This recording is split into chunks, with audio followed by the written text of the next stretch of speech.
Ndabasuhuje kandi mbifurije amahoro y'Imana bakunzi ba channel umwarimu Patrick. Ndabashimiye ibyo turi kugeraho, achievements zose mwazigize mu ruhari. Ndabashimiye kandi Imana itanga umugisha, igibaho umugisha. Nawe niba utarakora subscribe kuri iyi channel, ndagushishikariza gukora subscribe. Abakunzi bacu rero, hari umukunzi wacu wadusabye ati mwarimu Patrick wazadusobanuriye uburyo ki tugomba gukora lesson plan, ko usanga ari ibintu bigoranye kuri bamwe. Uyu munsi rero natugiye gutangira isomo ryacu rya lesson plan. Turifashisha isomo ryo mu mwaka wa gatandatu, adjectives. Dutangirane, niba ufite iriya fomu dukoresha muri lesson plan wayegeza hafi kugira ngo dusobanure unumva neza ukuntu ibintu bimeze. Turatangira rero nk'ibisanzwe. Hejuru turahabona lesson plan, teacher's name, ahantu ari amazina ya mwarimu. Ubwo aho nuko yashyiraho. Tujyane step kuri step kugira ngo ubashe kugira ute kumva neza no gusobanukirwa uburyo lesson plan yuzuzwa. Tukamanuka hepfo ahantu hari tamu. Ubwo dushyiramo igihembwe cya kabiri, cya gatatu, icya mbere se, ibyo birumvikana. Hano hari data, ni itariki uratangiraho iryo somo uri gutegura. Subject ni isomo urabura kwigisha. Class ni ishuri urabura kwigishamo iryo somo. Unit number, noneho iryo somo ni unit ya kangahe. Lesson number, noneho ni isomo rya kangahe mu masomo agize iyo unit, cyangwa se ni subtitle, ni sub unit ya kangahe muri ayo masomo. Niba rifite amasomo 8, ubu ukabugeze ku isomo rya kabiri, urandika 2 of 8. Ubwo twewe niryo somo ryacu rya adjective. Duration ni igihe, iminota ni igihe isomo riraza kumara. Ubwo periode ibifite iminota 40, ugushyiramo iminota 40. Class size, noneho ni abanyeshuri bangahe ugiye kugezaho iryo somo. Ibyo iyo birangije, icyo ni igice cya mbere cyo hejuru.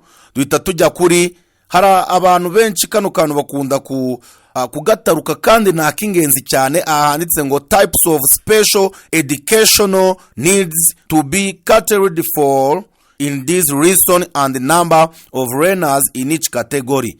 Aha abantu benshi usanga bataha agaciro, kandi hano hantu naho ingenzi, kuko ubugaragaza aha naho kugaragaza ibyiciro abana barimo. Slow runners cyangwa se talented runners. Slow runners ni babana uburagerageza gufasha, mbese badafata mu buryo bwihuse. Abugomba kubashyiraho kavuga ati slow runners ni 2 cyangwa se ni 3 bitewe nabo ufite mu ishuri ryawe. Talented runners nabo kabagaragaza aho ngaho, niba ufite abana bafata vuba kugira ngo utaza kubagenderaho ugasanga ugize isomo ryumvikanye kandi isomo ritagize ute ritumvikanye. Uba ugomba kubamenya talented runners, ukamenya igihe baba slow runners baraba, ukibasobanurira. Ba talented runners bo bashobora kuba barangije no kubifata, ahubwo ukabashakira indi myitozo ikomeye baba bakora.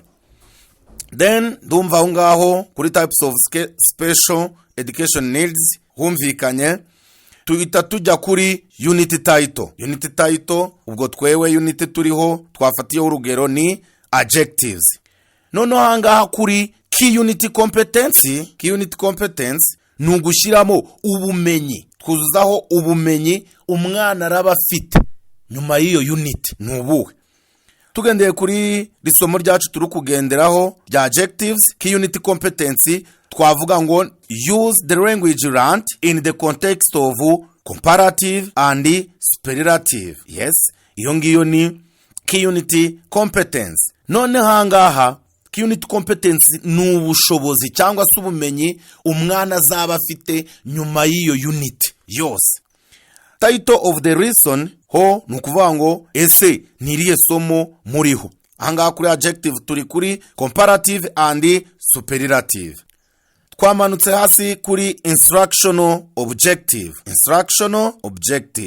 Instructional objective abantu benshi bakunda kuyikora ugasanga bamwe ntiyuzuye abandi ruzuye, ariko instructional objective yuzuye ibigomba kuba igizwe n'ibintu bitanu. Reka tubanze turebe ahangaha kuri tugendeye kuri iri somo ryacu tugiye kwigisha. Instruction objective twavuga ngo by using relevant examples, a learner should be able to do comparison and superlative questions fluently. Aha biravuze ngo umwana dukoresheje ingero zifatika, umwana araba ashobora kugereranya akoresheje comparative and superlative kandi neza. Iyo rero turebye kuri instruction objective yujuje ibisabwa, dusanga instruction objective yujuje ibisabwa ibigomba kubirimo ibintu bitanu. Hari icyo bita condition, hakabamo action verb, hakabamo who, hakabamo content, hakabamo standard of performance. Ibyo ni ibintu bitanu ugomba kwitaho igihe uri gucreatinga cyangwa se igihe uri guforminga instructional objective. Kambivuge nitonze, icya mbere ni condition, icya kabiri ni action verb, icya gatatu ni who, icya kane ni content, icya gatanu ni standard of performance. Tugendeye kuri instruction twasetinze rero by using relevant examples. Aho ngaho kugeraho iyo niyo twita condition. A learner iyo niyo twita who, should be able to do iyo niyo twita action verb, comparative and superlative iyo ni content, fluently neza cyane. Ibyo nibyo twita standard of performance, ni ikigero uwo mwana araba bishoboraho. Ushobora gukoresha fluently, correctly n'ibindi byinshi n'izindi adjective nyinshi. Aho ndumva ko aho ngaho kuri instruction objective ndumva byumvikanye. Noneho tukagera hasi handitse ngo plan for this class, location in or outside. Ese isomo ryawe wariteguriye ko rirabera he? Ni mu ishuri cyangwa ni hanze? Urabigaragaza ukavuga outside classroom cyangwa se inside the classroom. Learning materials, ukagaragaza noneho imfashanyigisho uraza kwifashisha. You can use pictures of different things, textbook cyangwa se izindi mfashanyigisho zose uhuba wateguye. Iyo tugeze kuri references ugaragaza noneho ugaragaza aho iryo somo ribarizwa cyangwa se riri kuboneka. Ukavuga wenda ni P6 Learner's Book Lab, ukagaragaza na page, ukagaragaza page iryo somo ririho. Ndumva icyo gice cyo hejuru cyumvikanye. Tugeze ku gice gikurikira timing for each step. Hano dufite description of teaching and learning activity. Hano muri kano gakaze cyangwa se muri kano ka box ugaragazamo muri make ibikorwa biraza gukorwa muri iri somo. Tugendeye kuri iri rugero twafashe hejuru kuri iri somo ryacu rya adjective, dushobora kuvuga ngo for this reason learners will participate in discussion and teacher is available to help conduct reading and marking. Ni ibikorwa muri rusange biraza gukorwa muri iri somo muri make. For this reason muri iri somo learners will participate in discussion, abana baraza kuganira cyangwa se batanga ibitekerezo, and teacher is available to help, na mwarimu araba hari kugira ngo abafashe abayobore anakosore. Hirya rero tuwabona generic competencies and cross-cutting issues to be addressed. Generic competence ni bwa bushobozi cyangwa se ni by'umwana azunguka. Muri generic competencies tuzi ko tugiramo generic competencies nyinshi. Tugira critical thinking, creativity and innovation. Critical thinking dushobora kuyisanga mu mibare, creativity and innovation dushobora kuyasanga mu masomo ya science, lifelong learning mu masomo ya CRC, research and problem solving tugasangamo communication na cooperation. Izo ni generic competencies. Ni mu bishaka tuzategura isomo rya generic competencies kugira tuzisobanure neza mu buryo nyabwo.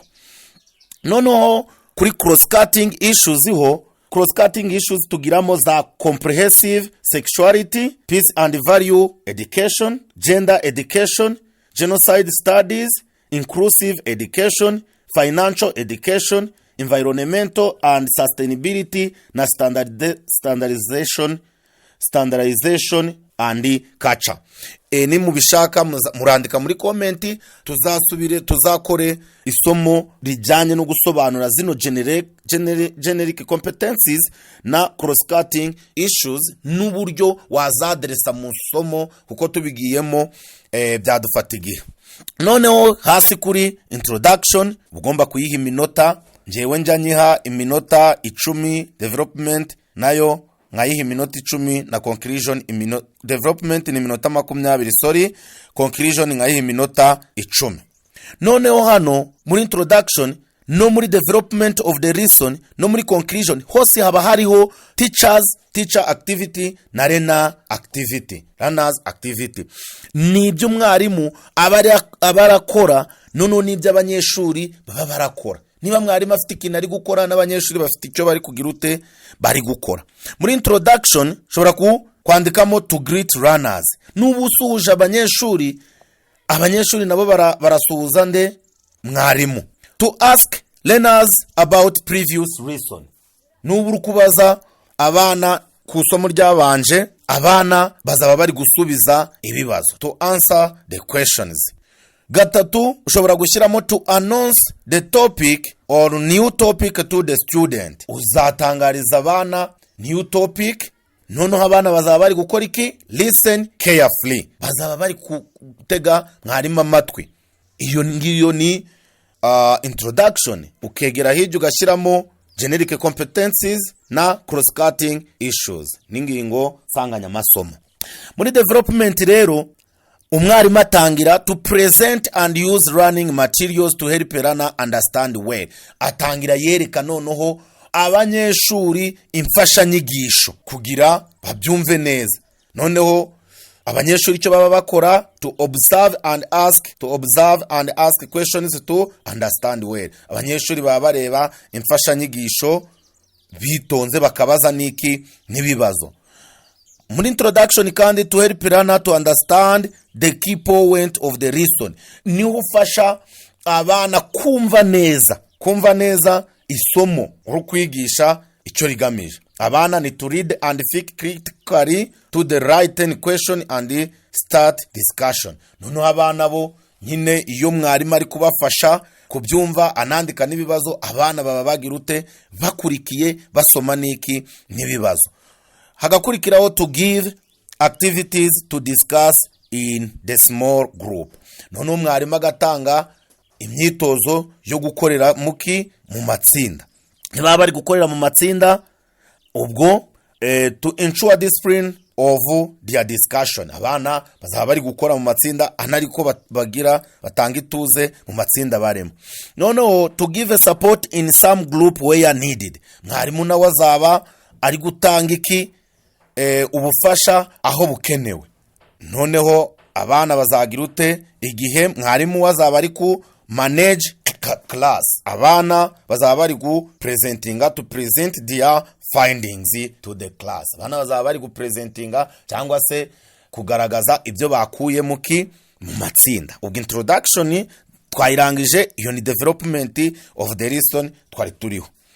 None iyo tugeze kuri conclusion ibintu bitatu dukoramo hari to make the clarification of the lesson and give them short exercise. Nono hari gusobanura byimbitse, clarification of the lesson and give them short exercise.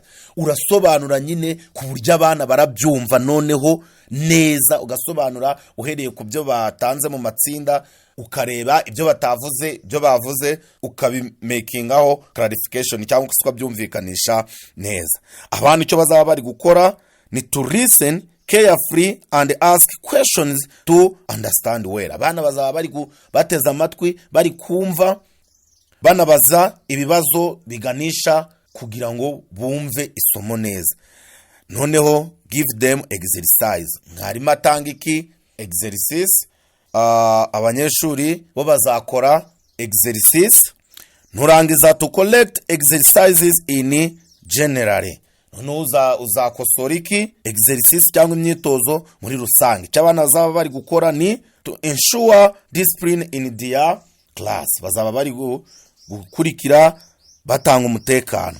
Then ubwisomo ryacu rizaba rirangiye. Teacher self evaluation uzayikora umaze kureba muri ya exercise wabahaye niba bayikoze. Niba ugomba gusubiramo isomo uzabyandikaho muri teacher self evaluation. Niba listen well taught, niba waryigishijwe neza, niba ari well done, uzabisobanura, cyangwa se niba isomo ritumvikanye rizasubirwamo, ibyo byose uzabishiraho ngaho muri teacher self evaluation.